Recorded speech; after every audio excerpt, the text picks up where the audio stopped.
गएको केही हप्ता अगाडि 2 हप्ता अगाडि हामीले प्रकाशको पुस्तकबाट हामीले सुन्न लागेका थियौँ। प्रकाश 2 अध्यायमा कसरी प्रभु येशूले त्यहाँ थिएटायराको मण्डलीलाई सचेत गराउनु भएको कुरो म 20 देखि 23 सम्म पढ्नेछु। तर तिम्रो विरुद्धमा मैले यो भन्नु छ, तिमी जेजेबेल भन्ने स्त्रीलाई सहन गर्छौ। त्यसले आफैलाई अगमवादिनी भन्छे र मेरो सेवकहरूलाई व्यभिचार गर्न र मूर्तिहरूलाई चढाएको भोजन खान सिकाउँछे र यसरी तिनीहरूलाई बहकाउँछे। मैले त्यसलाई पश्चाताप गर्ने समय दिए, तर त्यसले आफ्नो व्यभिचारबाट पश्चाताप गर्न इन्कार गरी। हेर, म त्यसलाई रोगशय्यामा फालिदिनेछु र त्यससँग व्यभिचार गर्नेहरूले त्यसले गरेका कामहरूबाट पश्चाताप गरेन भने म तिनीहरूलाई महासङ्कष्टमा फालिदिनेछु। 23 पद, म त्यसका छोराछोरीहरूलाई मार्नेछु र सबै मण्डलीले थाहा पाउनेछन् कि म उही हुँ जसले सबैका मन र हृदयको जाँच गर्दछ र म त्यसलाई तिमीहरू हरेकलाई तिमीहरूका काम अनुसार दिनेछु। हामी परमेश्वरलाई धन्यवाद दिन्छौँ कि परमेश्वरले कसरी हामीहरूलाई यी दिनमा प्रभु हामीसँग बोलिकन आफ्ना हृदयका कुराहरू हामीसँग बाँड्न लाग्नु भएको छ। आजको शीर्षक छ पश्चातापी भएर फर्काउँ।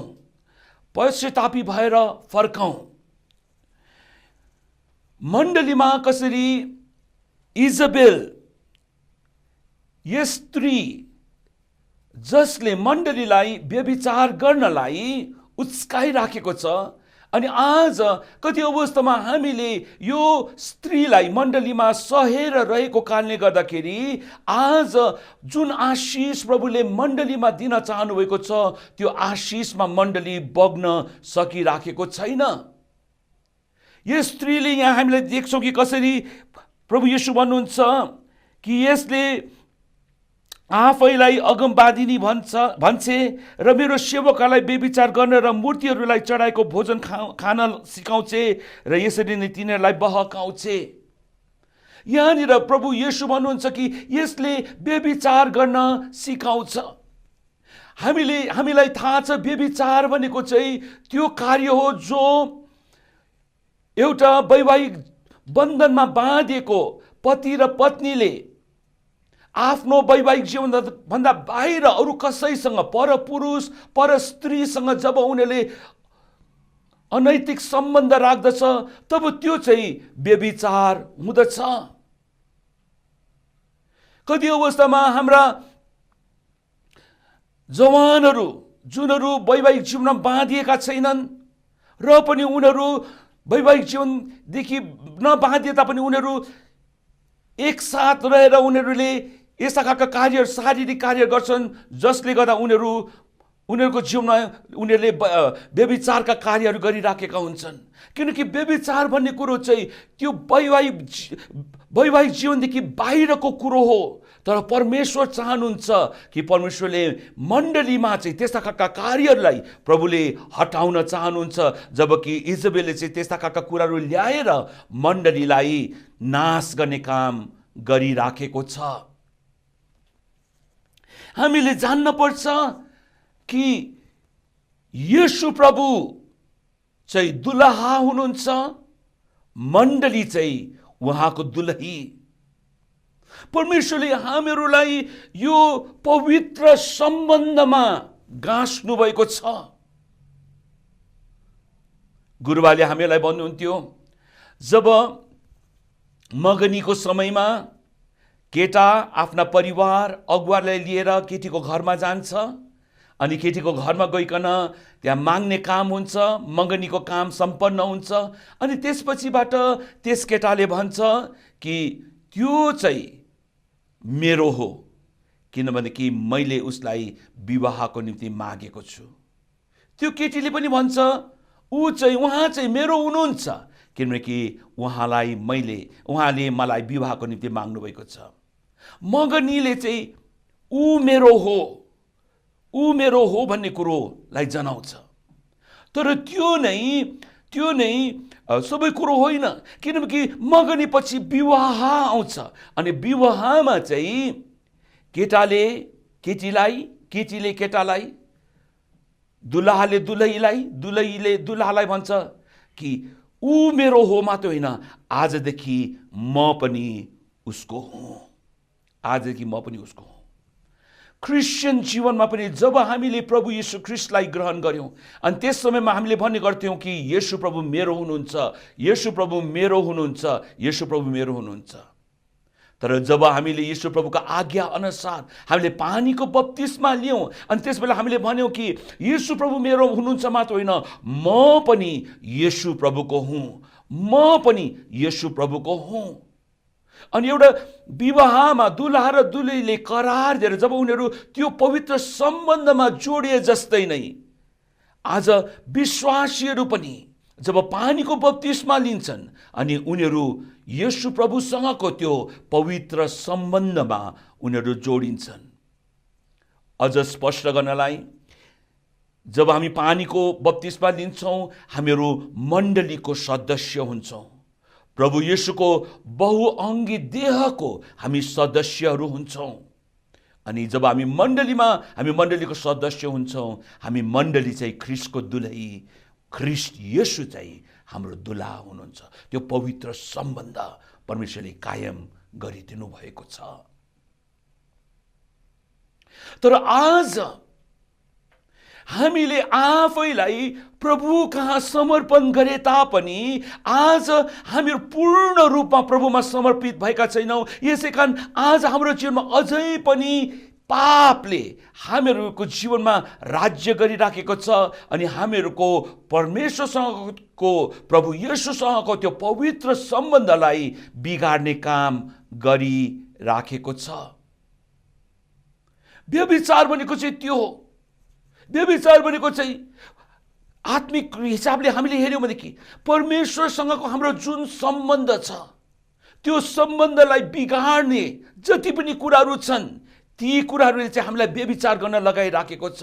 हामीले दिनुपर्ने समय जो हामीले प्रभुलाई दिनुपर्ने त्यो हामीले प्रभुलाई दिइराखेका छैनौं। हामीले दिनुपर्ने सम्पत्ति त्यो हामीले प्रभुलाई दिइराखेका छैनौं। हामीको शक्ति बल हामीले प्रभुलाई दिनपर्ने हामीले दिइराखेका छैनौं। तर आज हामीले हाम्रो समय परमेश्वरलाई नदिएर हामीले संसारलाई दिइराखेका छौं। हामीले हाम्रो सम्पत्ति परमेश्वरलाई नदिएर संसारकै कुराको लागि हामीले खर्च गरिराखेका छौं। आज हामीले हामीहरूको संगति, आज हामीहरूको शक्ति अनि बल जो हामीले प्रभुलाई दिन पर्ने हामीले प्रभुलाई नदिएर संसारको लागि खर्च गरिराखेका छौं अनि यसले चाहिँ हामीलाई व्यभिचारिणी तुल्याएको छ।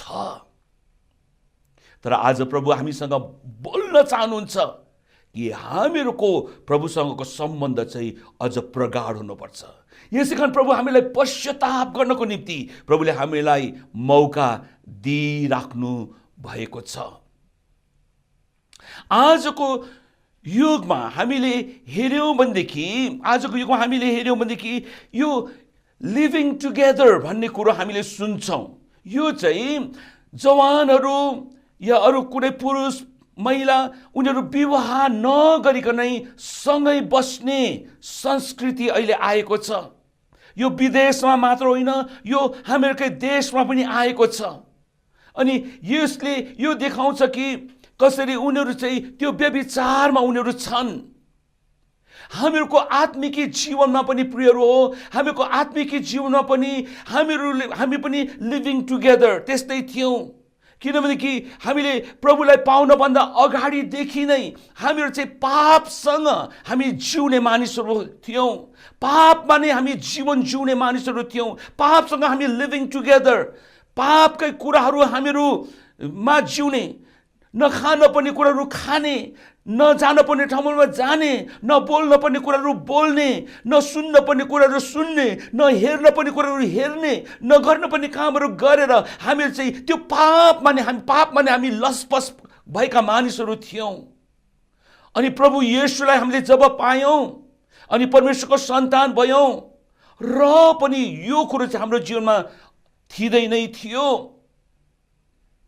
तर जब हामीले प्रभु येशू ख्रीष्टको नाउँमा, पिता पुत्र पवित्र आत्माको नाउँमा हामीले पानीको बप्तिस्मा लियौं, अनि त्यो समयमा चाहिँ हामीले भन्यौं कि म सो इच्छाले, राजी खुसीले म प्रभु येशूमा आफूलाई समर्पण गर्छु, म ख्रीष्ट येशूसँग क्रुसमा मर्छु, म ख्रीष्ट येशूसँग म गाडिन्छु, अनि म ख्रीष्ट येशूसँग म बौरी उठ्छु।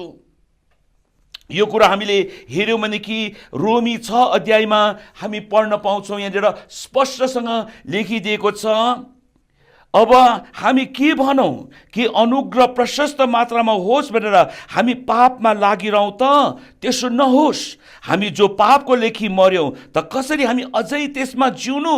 कि तिमीहरू जान्दैनौ हामी सबै जतिले ख्रीष्ट येशूमा बप्तिस्मा लियौं उहाँकै मृत्युमा बप्तिस्मा लिएका थियौं। यसकारण बप्तिस्माद्वारा हामी मृत्युमा उहाँसँगै गाडियौं, ताकि जसरी पिताको महिमाद्वारा ख्रीष्ट मरेकाबाट जीवित पारिनुभयो त्यसरी नै हामी पनि नयाँ जीवनको मार्गमा हिँडौं। यहाँनिर बताइएको छ कि हाम्रो जीवनमा चाहिँ हामी ख्रीष्ट येशूसँग हाम्रो पापको लागि हामी मर्यौं, अनि ख्रीष्ट येशूसँग हाम्रो पापको लागि हामी गाडियौं, अनि मृत्युमा हामी गाडिएका थियौं, अनि हामी ख्रीष्ट येशूसँग हामी मरेकाहरूमा बौरी उठेका छौं। भन्यो भनेदेखि प्रियहरू, एक किसिमले भन्यो कि हामीहरूको ख्रीष्टीय जीवनमा अघि मैले बताए जस्तै नै यो विवाहमा एउटा पुरुष र महिला एउटा वैवाहिक सम्बन्धमा, एउटा पवित्र वैवाहिक सम्बन्धमा उनीहरू अगाडि बढ्छन्। यसरी नै हामीको आत्मिक जीवनमा पनि हामीले पानीको बप्तिस्मा दियौं, हामीले राजी खुसीले पापको लागि हामी मर्ने तर धार्मिकताको लागि हामी जिउने कुरो हामीले स्वीकार गरेका हौं। तर पनि दुःख लाग्दो कुरो अझै पनि इजबेलले हामीहरूलाई पाप गर्नलाई उस्काइराखेको छ। अझै पनि हामी पापको लागि पूर्ण रूपमा हामी मरेका छैनौं। हामी पापसँग लसपस गरिराखेका छौं। पापले हाम्रो जीवनमा राज्य गरिराखेको छ। हामीलाई थाहा हुन्छ मैले त्यो नगर्न पर्ने गर्छु, अनि हामी आफैलाई कस्तो थुइया मैले नगर्न पर्ने काम गरेँ, त्यो कुरो मैले नहेर्न पर्ने कुरो मैले हेरेँ, न खान पर्ने कुरो मैले खाएँ, न सुन्न पर्ने कुरो मैले सुने, न बोल्न पर्ने कुरो मैले बोलेँ, न जान पर्ने ठाउँमा म गएँ। किनभने हामीलाई थाहा छ, किनकि पापले हामीलाई त्यसरी अझै पनि समातिराखेको छ। हामीले जब पानीको बप्तिस्मा लियौं, हामीले एउटा पवित्र सम्बन्ध सुरु गरेका थियौं, अनि त्यो सम्बन्धलाई हामीले निरन्तरता दिन पर्ने थियो। शिक्षाको कमीले हुन सक्छ, या हामीहरूकै अट्टिरीपनको कारणले हुन सक्छ, यो कुरोमा हामीहरू अगाडि बढेका छैनौं। तर आज प्रभु भन्नुहुन्छ कि पश्चाताप गर्ने मौका अझै छ। विवाह हुनको लागि, एउटा पवित्र विवाह हुनको लागि हामीले जान्न पर्ने कुरो चाहिँ हामीको पहिलेका सम्बन्धहरू चाहिँ सबै कुरोलाई हामीले त्याग्न पर्छ, अनि मात्र एउटा स्वच्छ नयाँ एउटा सम्बन्ध हामीले स्थापित गर्न सक्छौं। विवाहको लागि परामर्श लिनलाई कतिजना आउँछन्, अनि उहाँले सोध्ने एउटा प्रश्न चाहिँ के हामीले हाम्रो पुरानो सम्बन्धहरूलाई हामीले पूर्ण रूपमा त्याग्न हामीलाई आवश्यक छ कि छैन, कि उनीहरूसँग हामी अझै पनि मित्रता राखिराख्न सक्छौं?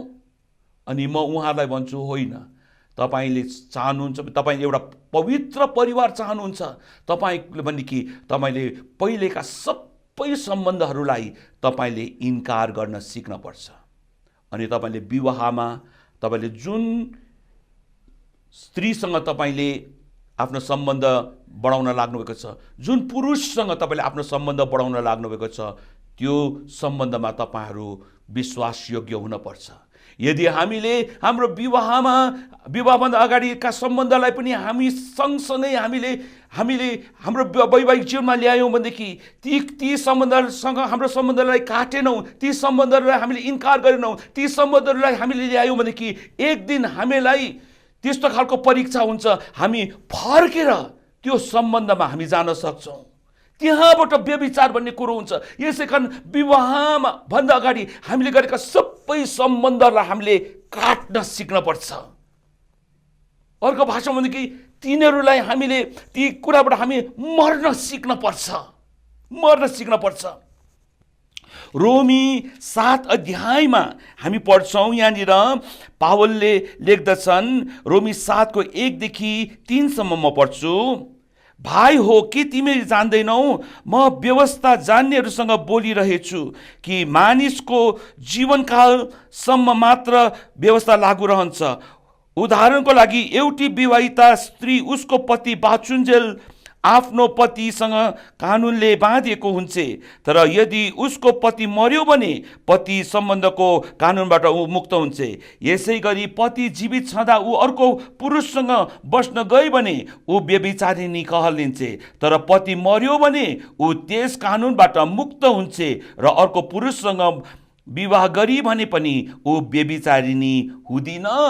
यहाँनिर स्पष्टसँग दिएको छ कि विवाहमा पति र पत्नी दुईजना हुँदाहुँदै उनीहरू अरू कसैसँग उनीहरू सम्बन्ध राख्छ भने कि त्यो चाहिँ व्यभिचार हुन्छ। तर पति या पत्नीको मृत्यु भएको छ भनेदेखि ऊ चाहिँ कानुनले नै स्वतन्त्र हुन्छ अनि उसले अरू कसैसँग विवाह गर्यो भने पनि ऊ व्यभिचारिणी कहलिदिन। आज हाम्रो जीवनमा पनि प्रियहरू हो, पापसँग हामीले पापसँग लसपस गर्ने कुरो, लिभिङ टुगेदर, हामीले अहिलेको अवस्थासँग हामीले पापसँग लिभिङ टुगेदर लसपस गर्ने कुरो गरिरहेको थियौँ भनेदेखि पानीको बप्तिस्माको समयमा हामीले पापसँगको हाम्रो त्यो सम्बन्धलाई काट्न पर्ने। हामीले गर्नु त गर्यौं, तर पनि त्यो गरेको कुरोलाई, काटेको कुरोलाई हामीले अझै निरन्तरता दिइराख्यौँ, उनीहरूलाई हाम्रो जीवनमा अझै स्थान दिइराख्यौँ, त्यो पापलाई हामीले हाम्रो जीवनमा स्थान दिइराख्यौँ। अनि यसै कारण आज हामीलाई पापले हामीलाई तानिराखेको छ, हाम्रो जीवनमा हामीलाई व्यभिचार गर्नलाई पापले हामीलाई तानिरहेको छ। इजबेलले हामीलाई त्यस किसिमले बहकाइराखेको छ। यदि परमेश्वरसँग को हाम्रो यो पवित्र सम्बन्ध, येशू प्रभुसँगको पवित्र सम्बन्ध, पवित्र आत्मासँगको पवित्र सम्बन्ध हुनु हो भनेदेखि प्रिय हो, तपाईँ र म पापको लागि मर्न पर्छ। अनि पानीको बप्तिस्मा हामीले त्यही गर्यौँ, हाम्रो पुरानो मनुष्यत्वलाई हामीले क्रुसमा टाँगिदियौँ। रोमी 6:6 भन्दछ, हामी जान्दछौँ कि हाम्रो पुरानो मनुष्यत्व उहाँसँग क्रुसमा टाँग्यो ताकि हाम्रो पापमै शरीर नाश होस्, तर अब उसो हामी पापका कमारा नहौँ। हाम्रो पापमै शरीर त क्रुसमा, स्वभाव त क्रुसमा टाँगिसकेको छ। अब हामीले हाम्रो शरीरमा पापलाई हामीले ठाउँ नदिन पर्ने। अघि मैले भने जस्तै नै दुला र एउटा केटा र केटी जब बिहा गर्छन्, उनीहरूको विगतमा रहेका सम्बन्धलाई उनीहरूले ल्याउन मिल्दैन। आज तपाईँ र मैले पनि त्यो सम्बन्धलाई, तपाईँ र मेरो पापसँगको सम्बन्धलाई हाम्रो परमेश्वर हाम्रो बिचमा ल्याउन नहुने, तर पनि हामीले ल्याइराखेका छौँ। हामीहरू अझै पनि प्रभुबाट हामीहरू तर्किराखेका छौँ। अनि यसै कारण प्रभु भन्नुहुन्छ, पश्चाताप गर्ने समय चाहिँ अहिले हो, पश्चाताप गर्ने समय अहिले हो।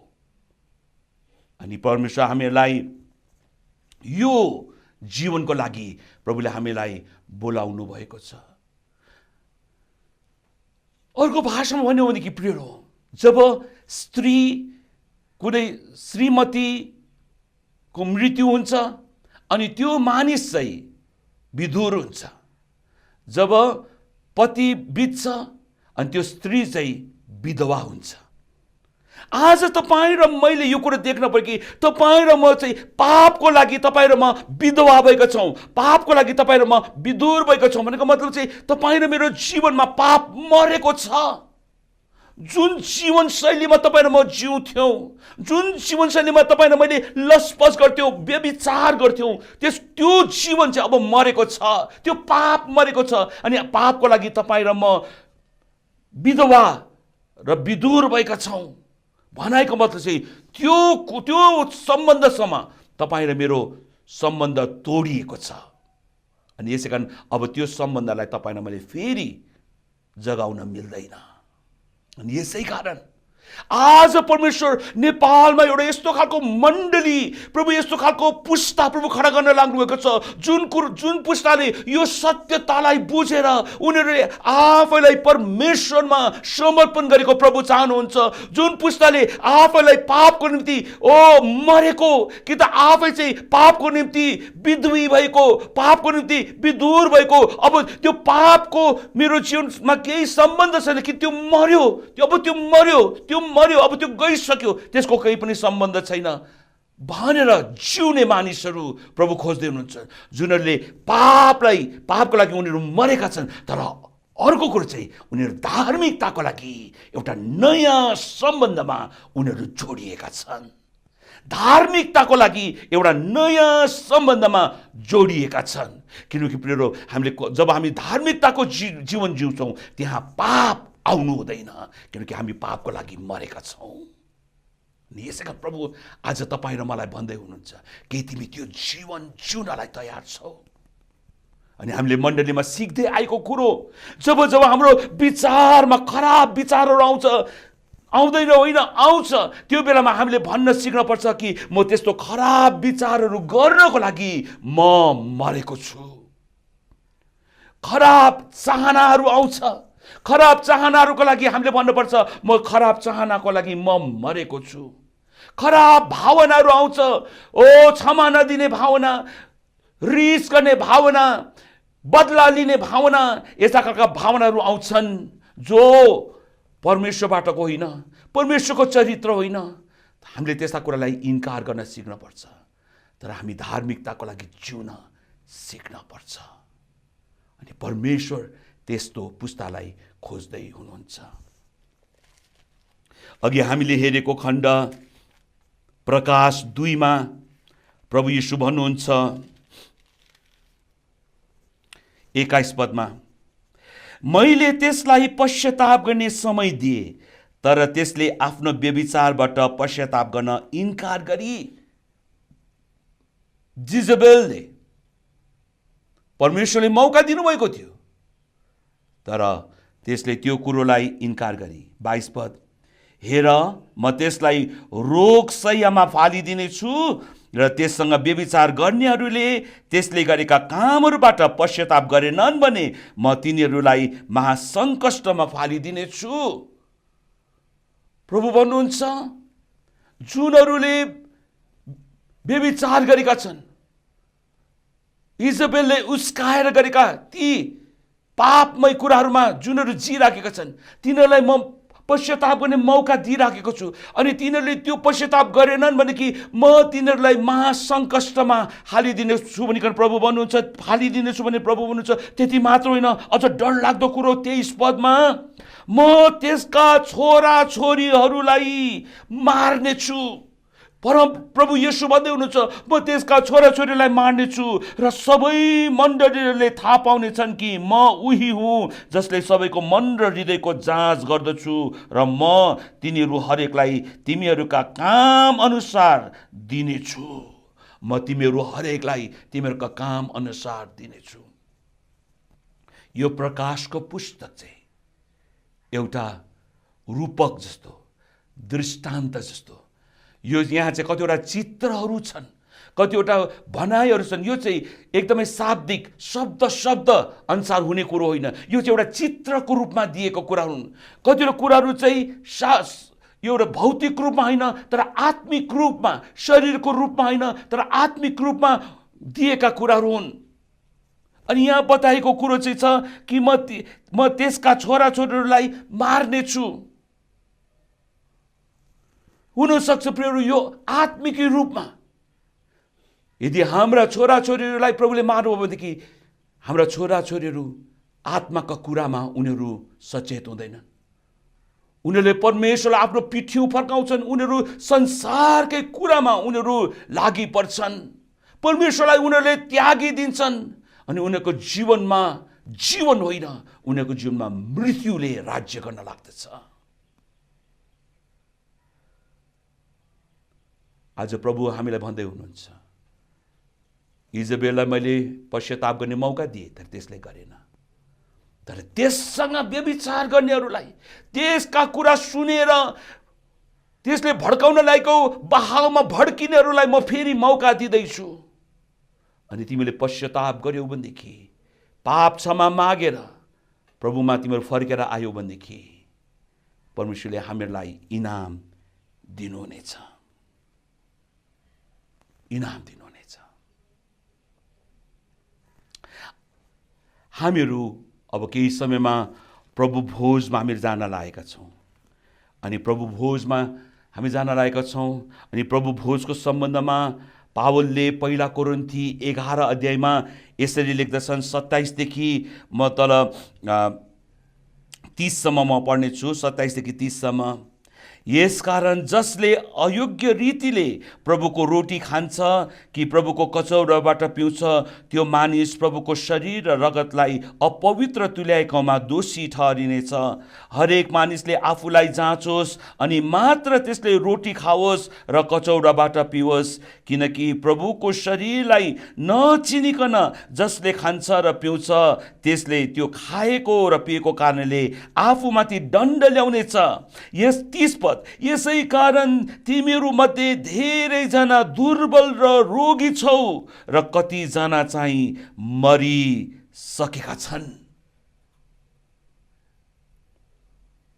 पश्चाताप नगरिकन रोटी र कचौरा खानेहरूको जीवनमा हामी यहाँ देख्छौँ। प्रभुले त यही कुरो नै इजबेललाई पनि भन्नुभएको थियो कि म त्यसलाई रोगशैयामा, त्यो रोगको पलङमा म हालिदिनेछु, किनकि त्यसले पश्चाताप गर्न मानिन। अनि प्रभुले भन्नुभएको म त्यसको छोराछोरीलाई मार्नेछु। यहाँ पनि लेखेको छ, कतिजनाले आफैलाई नजाँचिकन हल्का रूपमा प्रभुको रोटी र कचौरालाई आदर नगरिकन, त्यति मात्र होइन, परमेश्वरसँगको त्यो पवित्र सम्बन्धलाई वास्ता नगरिकन पापसँग खेलबाड गर्ने जीवन जिएर, त्यो पापको लागि मर्न नचाहेर, पापलाई पनि आफू सँगसँगै ल्याएर परमेश्वरसँगको त्यो पवित्र सम्बन्धलाई बिटोडो पार्न खोज्नेहरूलाई आज प्रभु भन्दै हुनुहुन्छ, तिनीहरूमा रोग बिमार आउन सक्छ। त्यति मात्र होइन, तिनीहरू आत्मिक रूपमा मर्न सक्छन्। तिनीहरूलाई परमेश्वरको कुरामा कति पनि चासो हुँदैन, मर्न सक्छन्।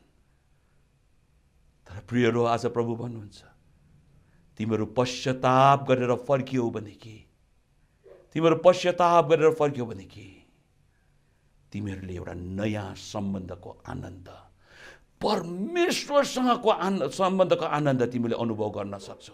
हो, हामी सबैलाई पापसँगको सम्बन्धको आनन्द भन्ने कुरो हामीलाई थाहा छ। पाप गर्दाखेरिको त्यो आनन्द, पाप गर्दाखेरिको शरीरमा हामीले अनुभव गर्ने त्यो आनन्द हामीलाई थाहा छ। तर प्रियहरू, त्यो पापसँगको सम्बन्धभन्दा आत्मिक जीवनमा परमेश्वरसँगको सम्बन्धमा प्राप्त हुने त्यो आनन्द संसारको कुरासँग दाँज्न सकिँदैन। त्यो परमेश्वरसँगको त्यो पवित्र सम्बन्धबाट आउने जुन जीवन छ, त्यो आशिष छ, त्यो संसारका अरू कुरासँग दाँजेर, शरीरका कुरासँग दाँजेर हामी त्यो दाँच्न सक्दैनौँ। त्यो संसारको कुरो होइन, त्यो स्वर्गको कुरो हो। त्यो मानिसले बनाएको कुरो होइन, त्यो परमेश्वरले बनाउनु भएको कुरो हो। अनि आज प्रभु मण्डलीलाई त्यो आशिषमा प्रभु लैजान चाहनुहुन्छ। आज हामीहरू प्रभुतिर फर्क्यौँ भनेदेखि, पश्चातापीबाट आज हामी प्रभुतिर फर्क्यौँ भनेदेखि हाम्रा छोरा छोरीहरू मर्ने छैनन्। आज हाम्रा छोरा छोरीहरूले जीवन प्राप्त गर्नेछन्। आज कति हाम्रा बाबु आमाहरूले एकदमै लापरवाही जीवन जिएको कारणले गर्दाखेरि हाम्रा छोरा छोरीहरू आज संसारमा गल्ली गल्लीमा भौतारेर हिँडिराखेका छन्। तर ती आमा बाबुहरू पश्चातापीबाट फर्कन्छन् भनेदेखि तिनीहरू सँगसँगै तिनीहरूका छोरा छोरीहरू पनि परमप्रभु परमेश्वरमा फर्कनेछन्। किनकि प्रियहरू, आज हामीले हाम्रो समाजलाई जित्नु हो भनेदेखि पहिले हाम्रो परिवारलाई जित्न पर्छ। नत्र पनि हाम्रो साक्षी खोइ त। अरूले भन्छन् नि, आफ्नै छोराछोरीहरू त त्यस्तो जीवन जिरहेको छ, मलाई आएर किन भन्छ? पहिला आफ्नो छोराछोरीलाई भन न। जबकि हाम्रा छोराछोरी नै सेवा सङ्गतिमा बस्न चाहँदैनन्, हाम्रा छोराछोरी नै एक किसिमले आत्मिक रूपमा एकदमै मरेको अवस्थामा छन्। उनीहरूलाई मण्डलीको गीतहरू मन पर्दैन, उनीहरूलाई संसारकै गीतहरू मन पर्छन्, मण्डलीको सेवा सङ्गति मन पर्दैन, उनीहरूलाई 1.5 घन्टा बस्नु उनीहरूलाई गाह्रो हुन्छ, उनीहरूलाई फिल्महरू हेर्दाखेरि, अरू गेमहरू खेल्दाखेरि उनीहरूलाई एकदमै सहज हुन्छ। किनभने कि उनीहरू आत्मिक रूपमा मरेका छन्। तर आज हामी मण्डली प्रभुतिर पश्चातापी भएर फर्क्यौँ भनेदेखि आज ती मरेका छोराछोरीलाई जीवन दिने परमेश्वर हाम्रो परमेश्वर हुनुहुन्छ। अनि हाम्रो साक्षी हामी भन्न सक्छौँ, मेरो छोरा मेरो छोरी यो अवस्थामा थियो, मेरो छोराछोरीलाई परमेश्वरले बचाउनु भयो, अनि आज उही परमेश्वरले तपाईँलाई पनि बचाउन सक्नुहुन्छ। अनि यसै कारण प्रियहरू, परमेश्वर आज तपाईँ र मलाई पश्चातापको निम्ति फर्कनलाई आह्वान गर्दै हुनुहुन्छ। साँच्चै तपाईँ र मैले हेरौँ, जुन दिन तपाईँ र मैले पानीको बप्तिस्मा लियौँ, कि तपाईँ र मैले हाम्रो पापसँगको सम्बन्धलाई तोडेका थियौँ कि थिएन? तोडेका थिएन भनेदेखि प्रभु भन्नुहुन्छ, समय ढिलो भएको छैन, अहिले तिमीले त्यो गर्न सक्छौ। किनकि आजदेखि तिमीले एउटा नयाँ परमेश्वरसँगको त्यो स्वच्छ पवित्र आशिषमय सम्बन्धमा तिमी जोडिन सक्छौ। अनि परमेश्वरले राखिदिनुभएका आशिष खालि तिम्रो लागि मात्र होइन, तिम्रो परिवारको लागि, तिम्रो समाजको लागि, तिम्रो राष्ट्रको लागि प्रभुले गरिदिनु हुनेछ। आउनुहोस् हामीहरू आँखा बन्द गरौँ अनि हामी प्रभुको चरणमा जाउँ अनि हाम्रो जीवनलाई एकचोटि हामीहरू निहालेर हेरौँ।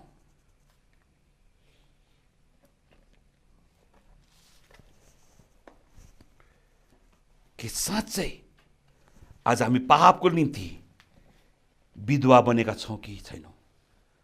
पापको निम्ति तपाईँ र म विधुर बनेका छौँ कि छैनौँ? कि तपाईँ र मैले त्यो पाप चाहिँ हाम्रो जीवनमा मरेको कुरा हामीले देखेका छौँ कि छैनौँ? किनकि जब हामीले पानीको बप्तिस्मा लियौँ, हामी पापको लागि मर्यौँ, तर हामीहरू धार्मिकताको निम्ति सजीव भएका छौँ।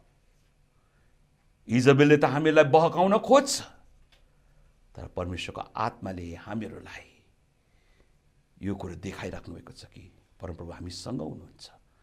उहाँले हामीलाई एउटा नयाँ जीवन, एउटा नयाँ सम्बन्धमा प्रवेश गराउँदै हुनुहुन्छ।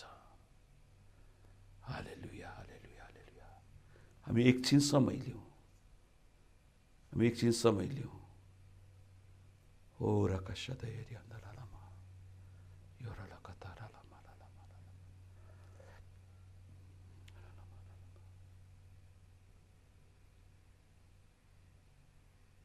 पवित्र आत्मालाई भन्नु, पवित्र आत्मा अझै मलाई यो कुरो बुझाउनुहोस्। म तपाईसँगको त्यो स्वच्छ सम्बन्धमा म जोडिन चाहन्छु। म पश्चाताप गरेर फर्कन चाहन्छु। म पश्चाताप गरेर फर्कन चाहन्छु।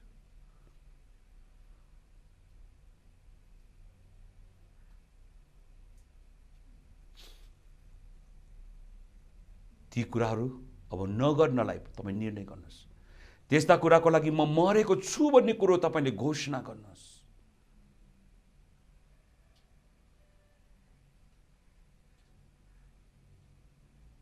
हामी तपाईँ परमप्रभु परमेश्वरलाई कति धन्यवाद दिन्छौँ। तपाईँले हामी जस्ता मानिसहरूलाई अहिलेसम्म सही राख्नुभएको छ, तर पनि तपाईँले आफ्नो मनको कुरो, हृदयको कुरो तपाईँले हामीलाई बताइराख्नु भएको छ। तपाईँ चाहनुहुन्छ हामीहरू त्यो अवस्थाबाट हामीहरू पश्चातापी र फर्केको तपाईँ चाहनुहुन्छ। आज ती जुन कुरो तपाईँले हाम्रो जीवनमा गर्छ, यदि हामीले पश्चाताप गरेनौँ भनेदेखि तपाईँले गर्छु भन्नुभएको छ, त्यो कुरो प्रभु नगर्नको लागि तपाईँले हामीहरूलाई बारम्बार प्रभु तपाईँ हामीसँग बोलिराख्नु भएको छ। यदि हामी पश्चातापी भएर फर्क्यौँ भनेदेखि प्रभु ती कुराहरू हाम्रो जीवनमा हुँदैनन्, तर हाम्रो जीवनमा तपाईँ परमेश्वरको महिमा हुँदछ। यसै कारण प्रभु तपाईँले हामीहरूलाई त्यो जीवनको निम्ति तयार गर्नुहोस्। धन्यवाद चाहन्छौँ, धन्यवाद चाहन्छौँ, धन्यवाद चाहन्छौँ। हामीलाई पश्चातापी भएर फर्कने मौका दिनुभएको लागि धन्यवाद। अब आजदेखिको हाम्रो जीवन एउटा बेग्लै जीवन जिउनलाई पवित्र आत्माको शक्तिमा पापका कुरालाई इन्कार गर्दै धार्मिकताका कुरालाई स्वीकार गर्दै जिउनलाई अनुग्रह दिनुहोस्, ताकि हाम्रो जीवनमा हामी ठुला शक्तिका कामहरू देख्न सकौँ। यही बिन्ती अनि प्रार्थना येशू प्रभुको नाममा, आमेन।